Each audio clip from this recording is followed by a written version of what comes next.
आज आपण बनवणार आहोत मिष्टी दही. त्यासाठी लागणारं दूध हे आटवत ठेवायचं. एका क्लॉथमध्ये दही बांधून ठेवायचं.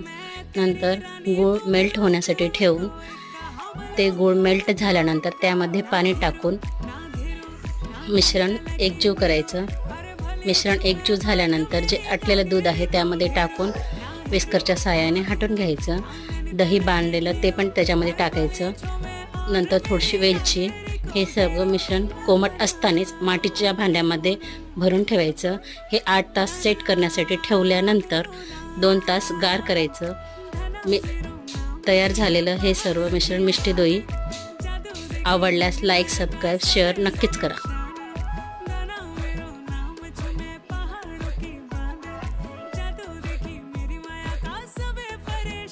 परेशान वे तू जान, तू पहाड़ की बांध, तेरी नौपटे की